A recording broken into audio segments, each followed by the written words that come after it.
कृष्णाय वासुदेवाय हरे परमात्मने प्रणतः क्लेशनाशाय गोविन्दाय नमो नमः। गोविन्दाय नमो नमः।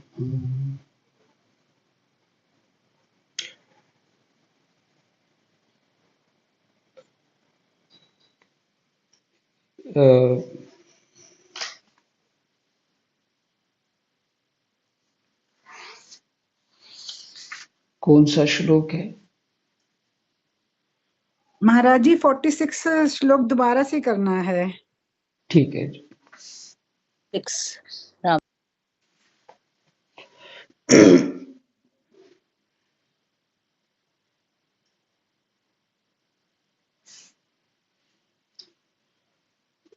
षष्ठ स्कंध पहला अध्याय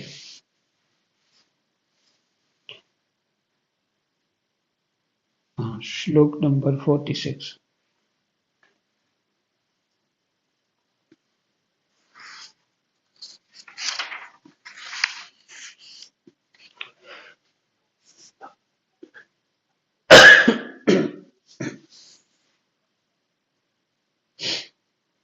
जी,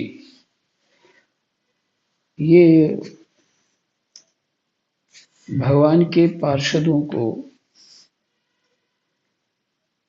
उत्तर दे रहे हैं यमदूत। इसमें 45वां श्लोक तक पढ़ लिया। 46वां श्लोक है, देव शिरोमणियों, सत्व रज तम इन 3 गुणों के भेद के कारण इस लोक में भी 3 प्रकार के प्राणी दिख पड़ते हैं।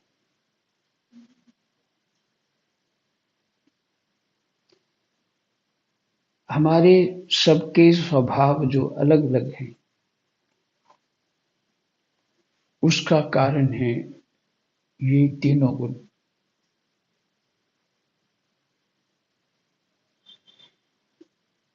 जो गुण हमारे शरीर में अधिक होता है,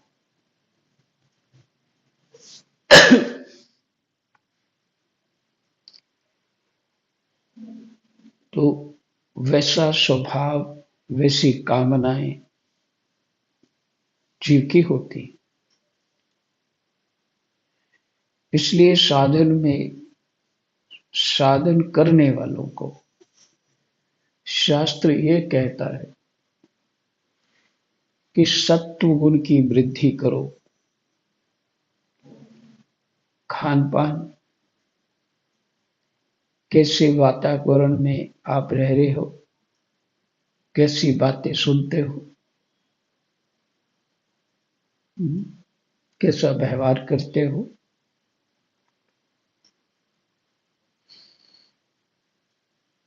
ये बहुत बहुत महत्वपूर्ण है। तो इससे सत्व गुण बढ़ता है।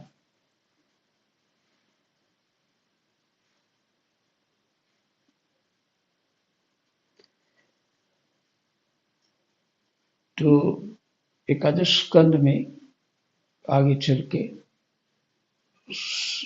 ये 10 लक्षण सत्व गुण के बताए गए।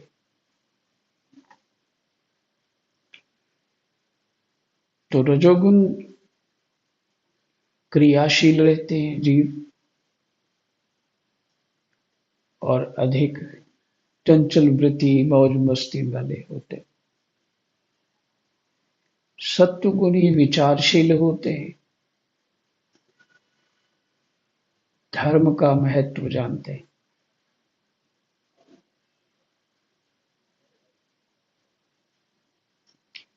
तामसिक जीव की कोई चर्चा ही नहीं है। अपने लिए ही सुख जिसको दिखता है, और बुद्धि में चालाकी का व्यवहार होता है। रजोगुनी जीव फिर भी धर्म को पकड़ता है, लेकिन तामसिक जीव धर्म को नहीं, सिर्फ स्वार्थ और अपना सुख।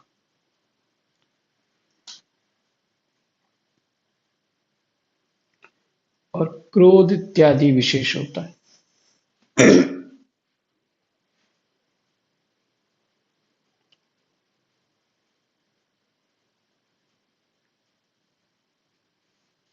ये तीनों प्रकृति के गुण हैं।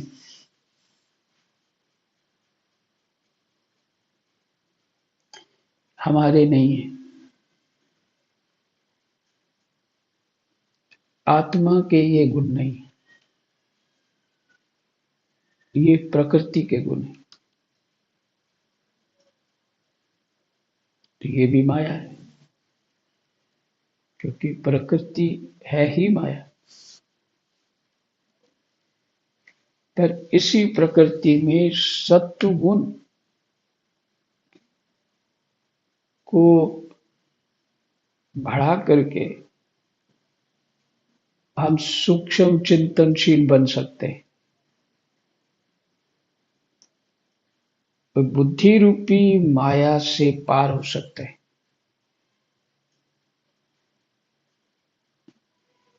विद्या प्राप्त होने पर अविद्या को छोड़ सकते हैं।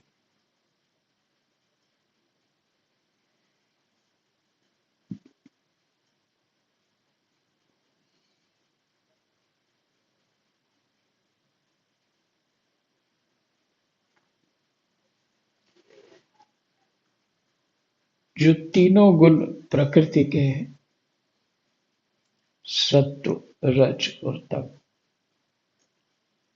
शास्त्रों में सत्व गुण की विशेष प्रशंसा है।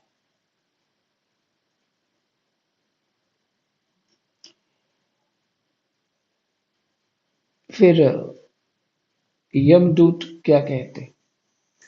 पुण्यात्मा, पापात्मा और पुण्य पाप दोनों से युक्त, अथवा सुखी दुखी और सुख दुख दोनों से युक्त, वैसे ही परलोक में भी उनकी त्रिविधता का अनुमान किया जाता है। रजोगुनी दोनों से युक्त होते हैं, सुखी दुखी। सत्वगुण सुखी ही रहते हैं, तमोगुण दुखी ही रहते हैं।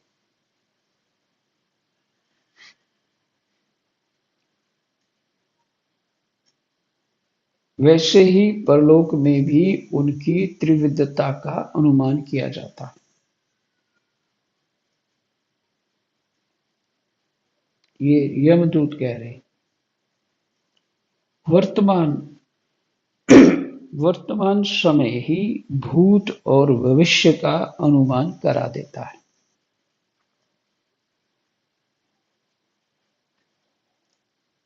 मार्मिक बात है ये।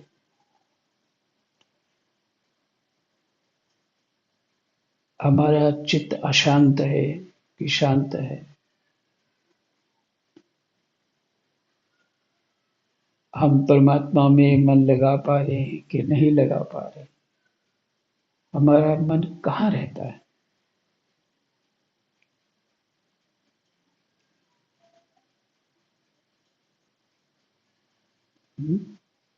जहां रहता है वही गति रहेगी, होगी।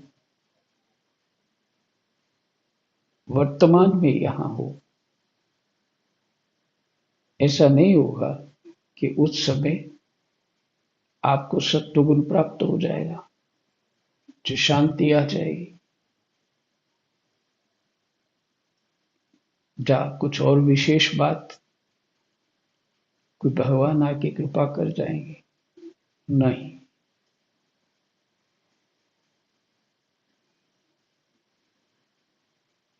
अगर भगवान को अभी चित्त में रखते हैं तो उस समय भगवान का ही सहयोग होगा। तो कितनी दृढ़ता हमने बनाई है, कितनी लगन है हमें भगवान के प्रति, सब जीव जानते हैं अपने आप को।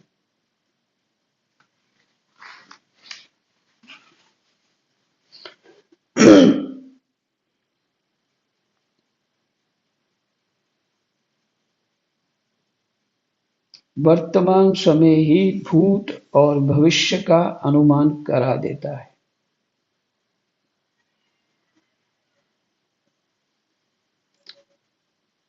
भूत मैंने बीता हुआ, जो तुम्हारी अभी स्थिति है वर्तमान की, ये भूत का परिणाम है। और अब तूने इसको कितना अच्छा किया है, ये तुम्हारी दृष्टि कहाँ पे है, ये कैसा चल पा रहे हो, और ये भविष्य का अनुमान है कि जिससे अभी हो, आगे चलकर इसी का परिणाम निकलना है। यही तुम्हारा प्रारब्ध बन जाएगा आगे चल के।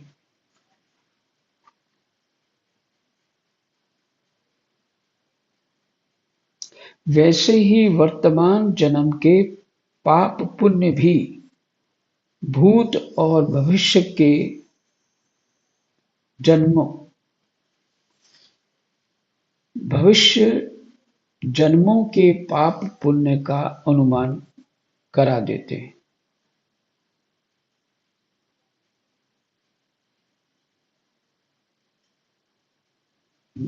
और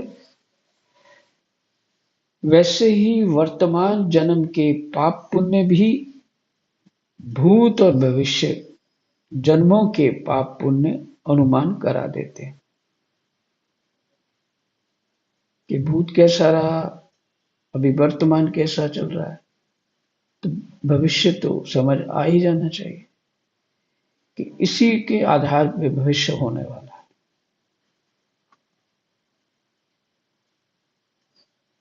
जीव को स्वयं पता चल जाता है, थोड़ा चिंतन ठीक करने वाला हो, समझ लेता है कि मेरा क्या होने वाला है। हमारे स्वामी अजन्मा भगवान सर्वज्ञ यमराज सबके अंतःकरणों में ही विराजमान है।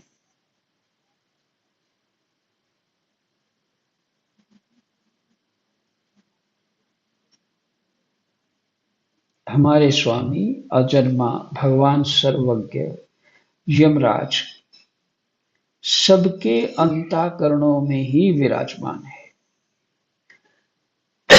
इसलिए वे अपने मन से ही सबके पूर्व रूपों को देख लेते हैं।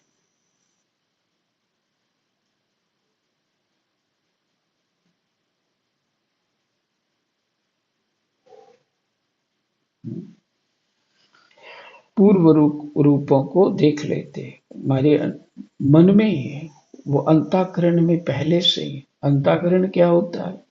मन, बुद्धि, चित्त, अहंकार, उसी में धर्मराज है।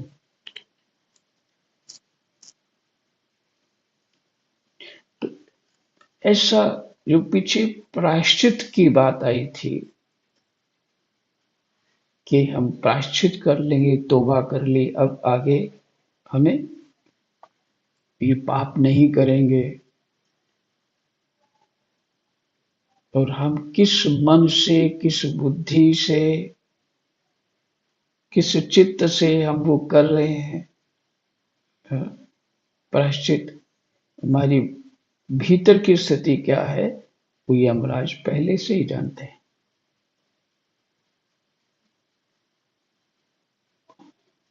यमराज ही चित्रगुप्त है।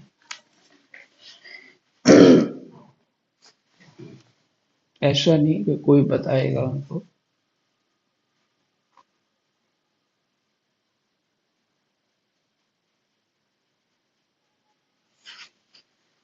हमारे साथ जो बीतता है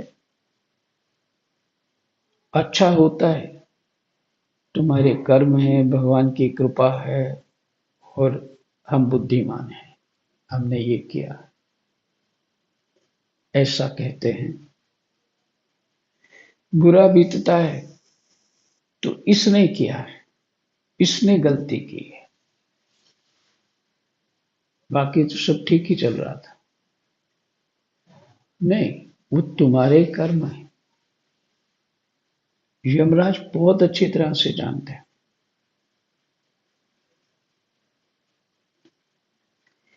पीछे यही बात कही गई कि साक्षी हमारे कौन कौन है हमारे कर्मों के। तो उन साक्षियों से भी आप बच नहीं सकते। हवा, पानी, सूर्य, चंद्रमा, ये सब कुछ तो पहले ही हमारे भीतर में। देवता लोग, हमारी इंद्रियां, ये सब साक्षी है।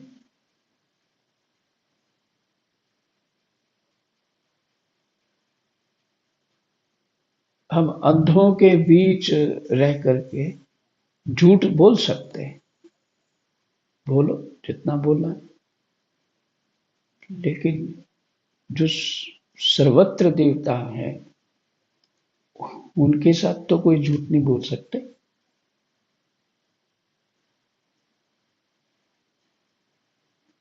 इसलिए सच का आश्रय तो लेना ही पड़ेगा, कोई उपाय नहीं। किसी के भी पास कोई उपाय नहीं, सच का आश्रय लेना ही पड़ेगा। और सच ही धर्म है।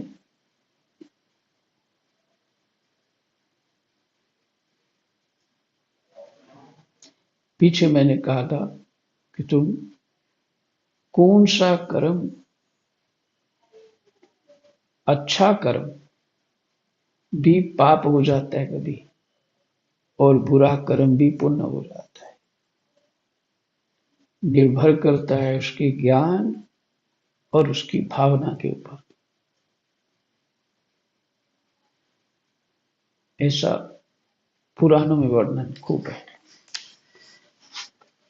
क्योंकि यमराज तो सब जानते हैं तुम्हारे हृदय को।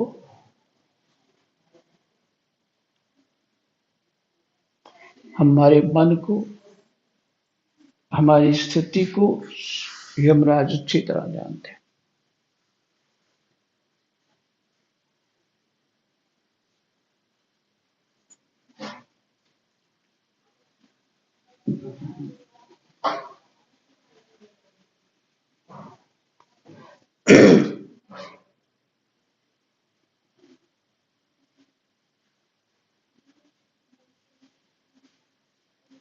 हमारे स्वामी अजन्मा भगवान सर्वज्ञ यमराज सबके अंतःकरणों में ही विराजमान हैं।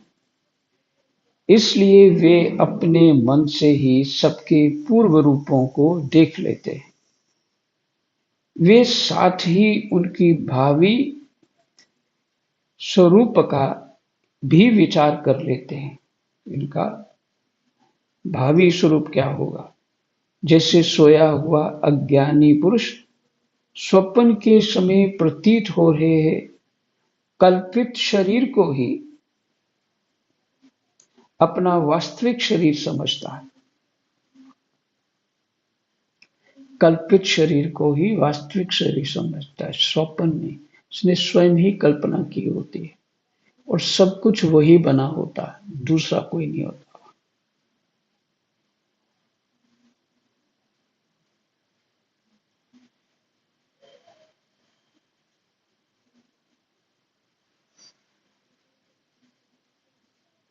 सोए हुए अथवा जागने वाले शरीर को भूल जाता है।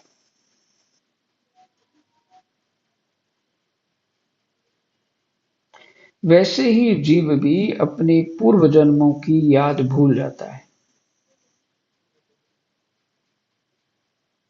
जो हम शरीर छोड़ देंगे तो बस इसकी याद भूल जाएंगे और वर्तमान शरीर के सिवा पहले और पिछले शरीरों के संबंध में कुछ भी नहीं जानता।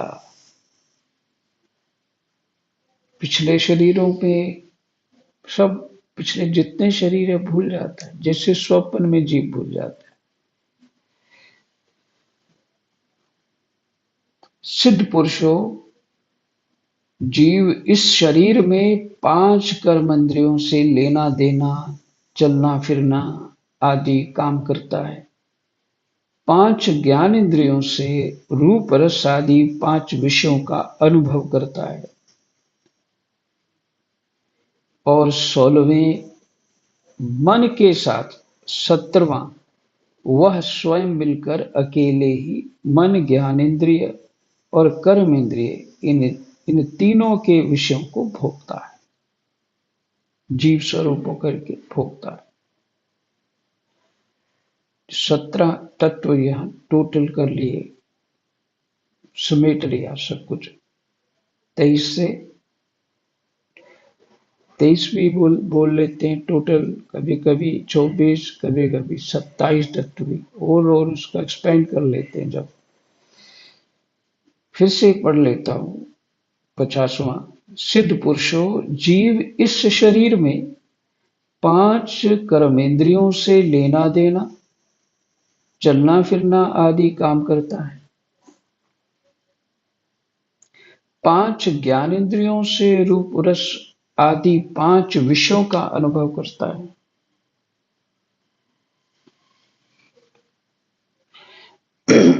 और 16वें मन के साथ 17वां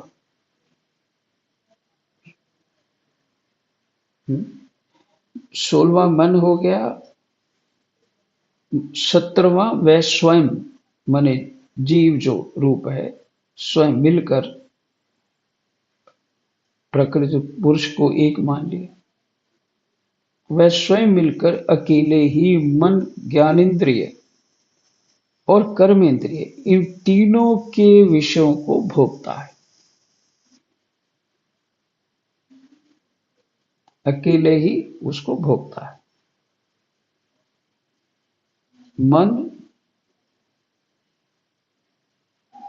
ज्ञानेंद्रिय और कर्मेंद्रिय इन तीनों के विषयों को भोगता है।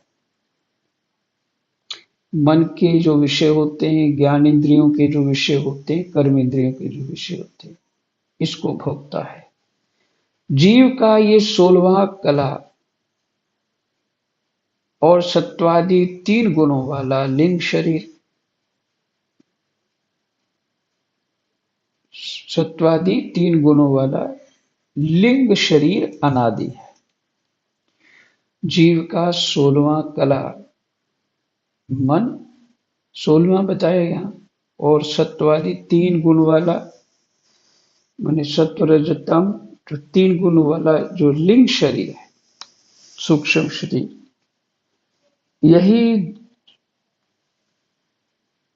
ये अनादि है, सदा रहने वाला है। यही जीव को बार बार हर्ष, शोक, भय और पीड़ा देने वाले जन्म मृत्यु के चक्कर में डालता है। 16वां जो माने लिंग शरीर जो सूक्ष्म शरीर जो,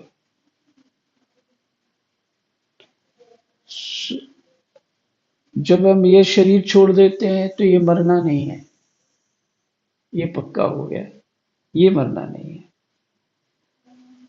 ये शरीर छोड़ देते हैं। जब हम सूक्ष्म शरीर छोड़ देंगे और इसकी तैयारी जो है वो साधक करते हैं कि हम सूक्ष्म शरीर छोड़ दें और आत्म स्वरूप हो जाएं, अथवा परमात्मा में लीन हो जाए, भगवत रूप हो जाए। इसी को परम पद कहा गया शास्त्रों में, भगवत स्वरूप हो जाए या आत्म स्वरूप हो जाए।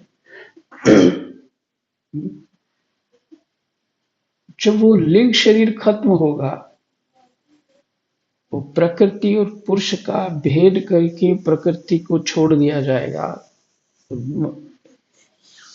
केवल पुरुष ही रह जाएगा, अर्थात केवल आत्मा ही रह जाएगा।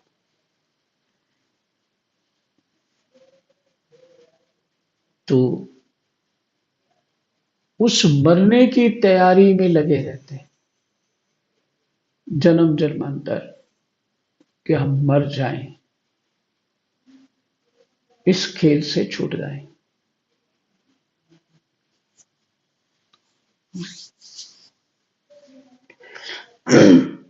जो विचारवान है, पीछे लिखा जो सुशील शब्द एक आया था, साधु हैं, सुशील हैं, साधु हैं, वो ये ऐसा विचार करते हैं।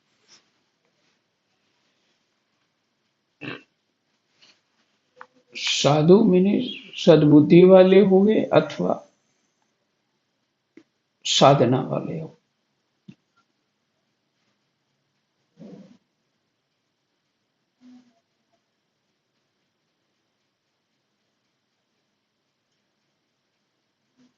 यही जीव को बार बार हर्ष, शोक, भय और पीड़ा देने वाला जन्म मृत्यु के चक्कर में डालता है। ये लिंग शरीर क्रोध, लोभ, मोह, मद, मत्सर, इन 6 शत्रुओं पर विजय प्राप्त नहीं कर लेता। जो जीव अज्ञानवश काम, क्रोध, लोभ, मोह, मद, मत्सर, इन 6 शत्रुओं पर विजय प्राप्त नहीं कर लेता, उसे इच्छा ना रहते हुए भी विभिन्न वासनाओं के अनुसार अनेकों कर्म करने पड़ते हैं।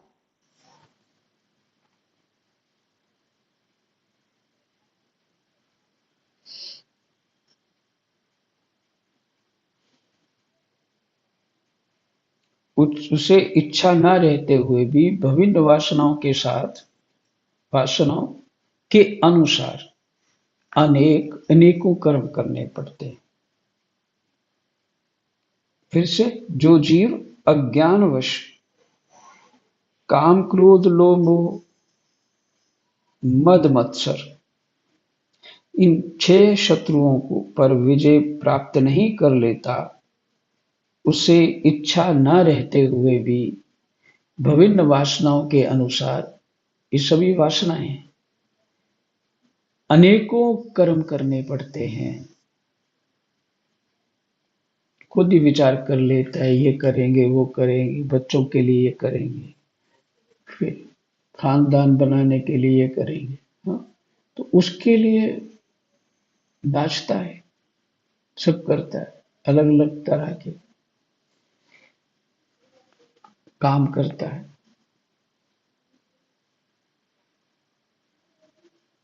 ये उसकी खुद की वासनाएं, वही वासनाएं, अपनी वासनाएं बच्चों के बीच डालता है। माता पिता अपनी वासनाएं बच्चों के बीच डालते हैं।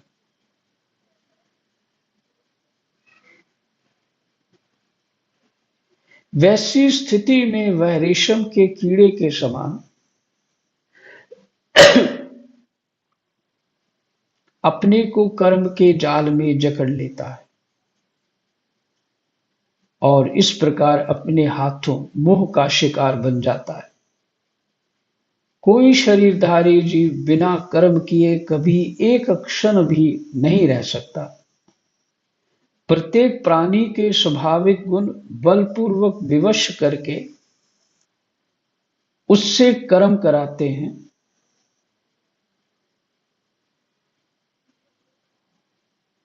प्रत्येक प्राणी के स्वाभाविक गुण बलपूर्वक विवश करके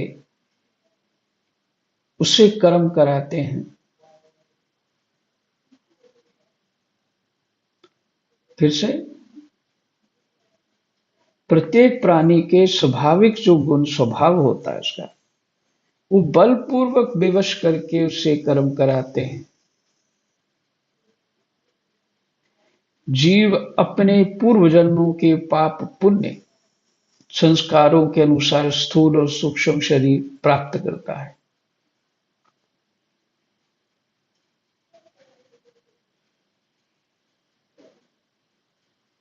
जो जीव करता है अपने पूर्व जन्मों के अनुसार उसका स्वभाव बना होता है, और वैसे ही उसको माता पिता मिलते हैं, वैसे ही संग मिलता है, तो बस उसी के अनुसार वो नाचने लग जाता है।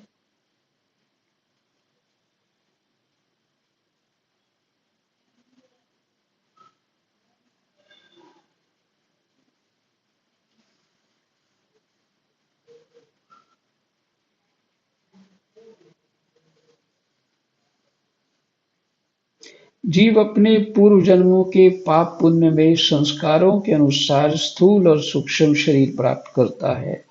उसकी स्वाभाविक एवं प्रबल वासनाएं कभी उसे माता के जैसा स्त्री रूप बना देती हैं, तो कभी पिता के जैसा पुरुष रूप। प्रकृति का संसर्ग होने से ही पुरुष अपने को अपने वास्तविक स्वरूप के विपरीत, प्रकृति का संसर्ग होता, कितने एक बात को समझाने के लिए कितने ढंग इस्तेमाल किए। अब इस शब्द को केवल शब्द को अलग तरीके से कहा गया, पर बात वही है जो भी पीछे गई। प्रकृति का संसर्ग होने से ही पुरुष अपने को वास्तविक स्वरूप के विपरीत लिंग शरीर, जो वास्तविक स्वरूप क्या है आत्मा, और उसके विपरीत मैंने एकदम उल्टा मान लेता है, लिंग शरीर को अपना स्वरूप मान लेता है। ये विपर्य भगवान के भजन से शीघ्र ही दूर हो जाता है। ये जो उल्टी मती हुई पड़ी है अज्ञानवश, भगवान के भजन से शीघ्र ही दूर हो जाता है। इतना ही आज।